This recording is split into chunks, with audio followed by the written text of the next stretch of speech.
हमारा रिश्ता वर्ष 95 के पहले का है। हम 74 आंदोलन के सेनानी थे। नीतीश जी भी 74 आंदोलन के सेनानी थे। वो तो एक सुलझे हुए व्यक्ति हैं, एक विजन है। उन्होंने विकास किया है, कानून व्यवस्था को दुरुस्त किया है। उनका भी परिवार, उनके भी पिता स्वतंत्रता सेनानी थे। इस नाते हमारा एक भावात्मक रिश्ता शुरू से रहा।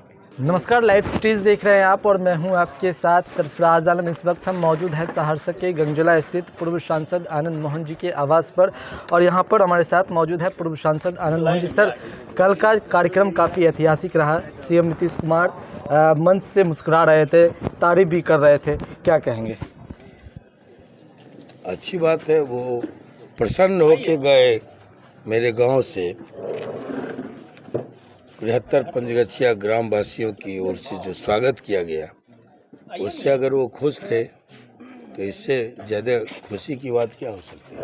क्या आगे भी एक मंच पर इसी तरह से दिखाई देंगे आनंद मोहन और नीतीश कुमार के साथ? अब जब कार्यक्रम कोई लगेगा सार्वजनिक हित के लिए, स्वतंत्रता सेनानियों के लिए, तो जरूर हम एक मंच को साझा करेंगे। कल जो सर तस्वीर सामने आई, क्या उससे लोग कई तरह के सवाल कर रहे हैं? क्या अब सवाल करने वाले को कोई रोक सकता है? सवाल करने वाले को अब कयास लगाते रहिए। ये सिर्फ और सिर्फ दो महान स्वतंत्रता सेनानियों को श्रद्धा सुमन अर्पित करने का ये कार्यक्रम था। सादगीपूर्ण कार्यक्रम था। आप देखे होंगे कि बहुत ज़्यादा माला, फूल, ये सब नहीं। फूल तो जिनको चढ़ाना था, जिनके चरणों में, जिनकी वजह से देश आज़ाद हुआ, हम स्वतंत्र भारत के नागरिक कहलाते हैं, हम सभी ऋणी हैं। ये पूरी कृतज्ञता राष्ट्र उनको समर्पित करता है, अर्पित करता है। तो इसमें कोई राजनीति नहीं थी, इसमें कोई राजनीतिक कोण नहीं निकलता है। आगे का क्या प्लान है आनंद मोहन जी का? आगे क्या प्लान होगा? लोग ये भी जानना चाहते हैं अभी क्या चीज़ का प्लान, कौन चीज़ का प्लान होगा?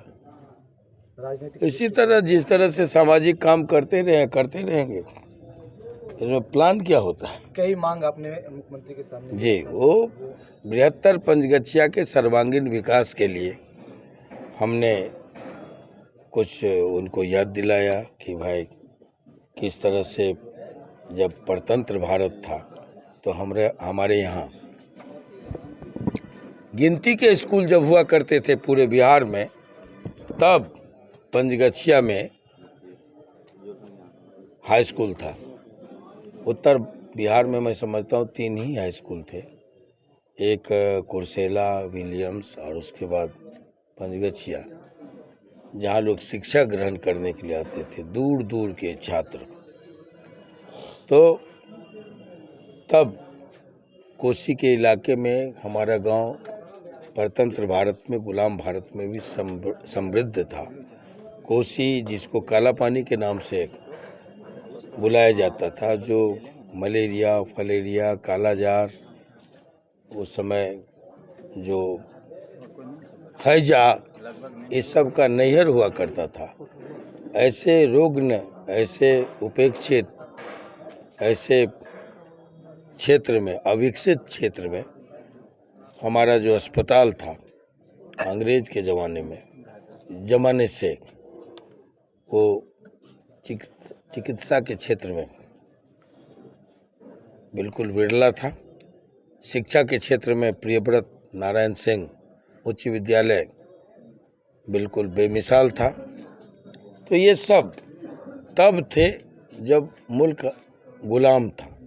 आज़ादी के बाद जो अपेक्षित विकास होना चाहिए, क्योंकि यहाँ एक नहीं, 2 नहीं, दर्जनों सैकड़ों क्रांतिकारी हुए, जो हर आंदोलन, जो भी, चाहे लाहौर से स्वतंत्रता सेनानी लोग, देश के कर्णधार, उन दिनों के जो कर्णधार थे, वो वहाँ से पैगाम देते थे, फैसला लेते थे, वर्किंग कमेटी फैसला लेती थी और 72 पंचगछिया में इसको लागू किया जाता था।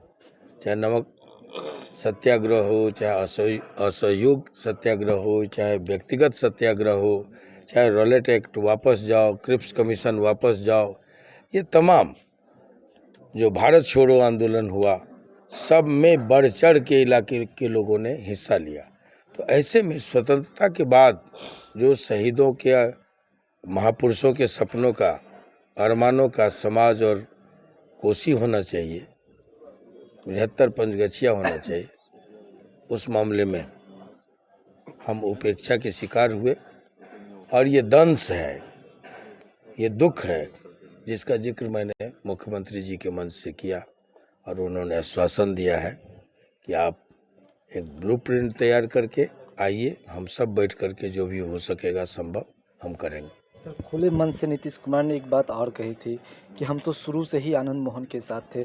जब आनंद मोहन जेल में थे तो काफ़ी दिक्कत होती थी, काफ़ी परेशानी हम लोग को भी था कि वो जेल में है। जी, वो सही बात बोले। हमारा रिश्ता वर्ष 95 के पहले का है। हम 74 आंदोलन के सेनानी थे, नीतीश जी भी 74 आंदोलन के सेनानी थे।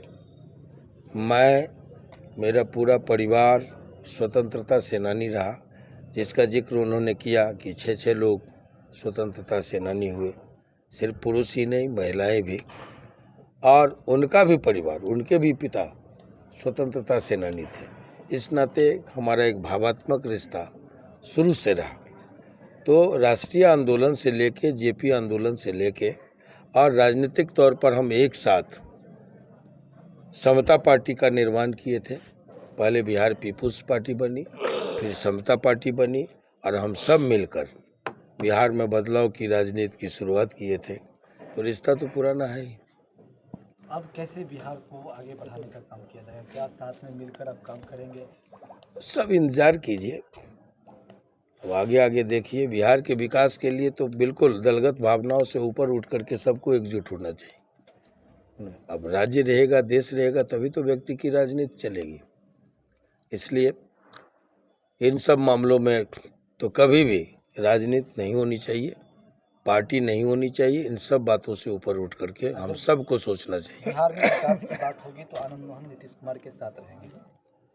कोई भी विकास की बात करेंगे, वो तो एक सुलझे हुए व्यक्ति हैं, एक विजन है, उन्होंने विकास किया है, कानून व्यवस्था को दुरुस्त किया है, सड़कें उन्होंने सही ठीक ठाक सड़कें, ये सब उनकी सोच का देन है। अच्छी बात है। आगे भी अगर विकास की बात होगी और विकास में कोई भी व्यक्ति हम लोग से सहयोग मांगेगा तो हम लोग तो देंगे ही। तो आपने सुना क्या कुछ जो पूर्व सांसद आनंद मोहन से हमने खास बातचीत की, उस दौरान उन्होंने क्या कुछ कहा, सीएम नीतीश कुमार से कैसा रिश्ता है, वो तमाम बातें तमाम इस इंटरव्यू में उन्होंने जाहिर किया है। तो कहीं ना कहीं जो पूर्व सांसद आनंद मोहन और सीएम नीतीश कुमार का जो रिश्ता है वो पूर्व सांसद आनंद मोहन खुद कह रहे हैं। बहरहाल अगर आपने हमारे यूट्यूब चैनल को सब्सक्राइब नहीं किया तो जल्द सब्सक्राइब कर लें। फेसबुक पेज के माध्यम से देख रहे हैं तो फेसबुक पेज को भी लाइक करें, शेयर करें। धन्यवाद।